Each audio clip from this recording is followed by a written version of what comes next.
ఈ ప్రభుత్వం వచ్చిన తర్వాత కొంచెం లేబర్ బాగా ఇబ్బంది పెట్టిందని ఒక టాక్, నిజం అది? లేబర్ మాకేం ఇబ్బంది పడలేదండి. ఎందుకంటే మేము ఈ 2 సంవత్సరాలు, అదే 5 సంవత్సరాలు 4 సంవత్సరాల్లో మా ఇంట్లోనే 2,70,000 దగ్గర ఇచ్చాడు జగన్. ఆహా, నాకు అన్ని పథకాలు వచ్చినాయి, అన్నీ వచ్చాయా? అన్నీ వచ్చాయి. రైతు భరోసా వచ్చింది, పిల్లలు వచ్చినాయి, 45 సంవత్సరాలు ఇవి వచ్చినాయి, మొత్తం 1,70,000 వరకు వచ్చినాయి. 2 సంవత్సరాల్లో 4 సంవత్సరాలు 4 సంవత్సరాలు 1,70,000. 70,000 వచ్చింది. నాకు ఏ ప్రభుత్వం ఇవ్వలేదు, నాకు జగనే కావాలి. అది ప్రధానంగా ఏ నియోజకవర్గం సార్ మీరు? మాది ఉత్తరమే. కొత్త నియోజకవర్గం. ఇక్కడ ప్రధానంగా 2 రాజులు పోటీ సార్. విష్ణు కుమార్ రాజు వర్సెస్ కేకే రాజు అంటున్నారు. ఈసారి నార్త్ ప్రజలు ఎవరికి ఓటేసి గెలిపించబోతున్నారు ఎమ్మెల్యే కంటే? అందరూ తెలిసిన వాళ్ళు అయితే, ఇబ్బందులు తెలిసిన వాళ్ళు అయితే కేకే రాజుకి వేస్తారు. ఎందుకంటారు కేకే రాజుకి? ఎందుకు? కేకే రాజుకి 5 సంవత్సరాల క్రితం గంటా శ్రీనివాసరావు నిలబడింది ఇక్కడ. ఈ 5 సంవత్సరాలు ఒక్కరోజు ఎవరైనా చూసిన వాళ్ళు ఉన్నా చెప్పమనండి.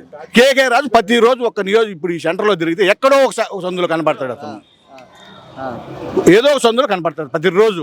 మరి ఎందుకు కనపడతాడు ఓడిపోయినా కూడా? అంటే సర్వీస్ చేస్తే ఓటు వేయాలంటారా? సర్వీస్ కోసం ఓటేస్తాం మనం. సర్వీస్ గురించి, సర్వీస్ లేని దానికి ఏముంది?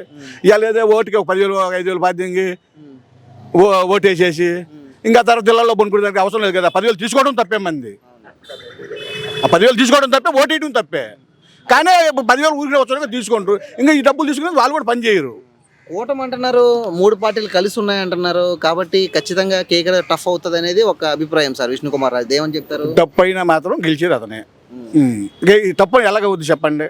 ఇప్పుడు మొన్న గెలిచారు, మొన్న ఎంత మెజార్టీ గెలిచారండి? గెలిచిన తర్వాత మళ్ళీ ఎలక్షన్లు ఎన్ని వచ్చినాయండి? ఎన్ని వచ్చినాయి? కార్పొరేట్ ఎలక్షన్ వచ్చింది. కార్పొరేట్ ఎలక్షన్ అంతకుముందు ఎవరు లేరు. 15 కార్పొరేట్లు క్లీన్ చిట్ చేశారు వైఎస్ఆర్ పార్టీ. అంటే ఆ ఓట్లు మారవా? 15 ఓట్లు మారవా? అంటే 18 వార్డులకి 15 వార్డులు వచ్చాయా? 15 వార్డులు క్లీన్ చిట్ చేసేసారు వైఎస్ఆర్ పార్టీ. అంటే దాంట్లో జనాలు మారలేదా? మారకుండా గెలిచారా వాళ్ళు? ఇప్పుడు ప్రస్తుతానికి వాళ్ళు ఓట్లు లేరా? ఇప్పుడు వాళ్ళు ఓట్లు లేరా? మా నమ్మకం ఏంటంటే ఈ 15 మంది కార్పొరేటర్ గెలుచున్నారు కాబట్టి అప్పటికి ఇప్పటికి 5% పెరిగినా సరే ఒక 30,000 ఓట్లు మెజారిటీ గెలుస్తారు మేము అనుకుంటాను. వస్తాను మేము అనుకుంటాను. నేను అనుకుంటాను. అంటే దాన్ని బట్టి ఈ మధ్య ఇప్పుడు చెప్పాం కదా 10,000 20,000 ఇచ్చి లాగేసుకుంటారు అని. లాక్కుంటే పోతే ఒక 10 మంది పోయినారు అనుకోండి, మీరైనా తప్పుగా వస్తుంది. లాక్కోగలిగితే లాగుతురు కూడా. విజయ అవకాశాలు మాత్రం ఎవరికి ఎక్కువ ఉన్నాయంటే కేకే రాజుగా ఉన్నాయండి. కేకే రాజుకు లేవనుకోండి మాట మీరు అన్నట్టు ఇంకా చేసి సేవ చేస్తండి. ఇంక ఊరు కూడా చేయలేరండి ఆయన చేసి, ఆయన కన్నా మించి. సార్ ప్రధానంగా ఆయన విష్ణు కుమార్ రాజు మాజీ ఎమ్మెల్యే, నియోజకవర్గం మంచి పట్టు ఉంది అంటున్నారు, నిజం అది? పట్టు ఉంది, ఎప్పుడు ఒకప్పుడు ఉండేది, ఇంకా తర్వాత ఎప్పుడైనా కనపడిందిరా? ఇప్పుడు కూడా ఆయన తెలుగుదేశం ఒకటొందొక చేస్తున్నాడు కదా. పోయిన గంటా శ్రీనివాసరావు వెళ్ళిపోయిండు, పానీలేండి ఆయన వెళ్ళిపోయిండు, ఏదో పక్కకు పోయిండు, మళ్ళీ భీములు వచ్చాడు. ఇప్పుడు ప్రస్తుతానికి విష్ణు కుమార్ రాజుని ఎప్పుడైనా కనపడిండా?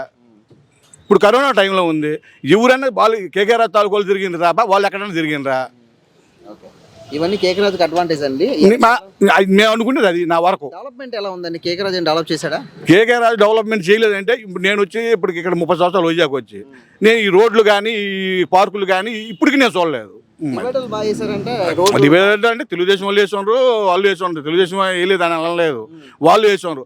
రోడ్లు ఇప్పుడు 5 సంవత్సరాలు అంతా ఎప్పుడు కాలేదు నాకు తెలిసి 30 సంవత్సరాలలో. అది కేకే రాజు గెలుస్తారంటే కంపల్సరీ గెలుస్తారండి, చూడాల్సిన పని లేదు.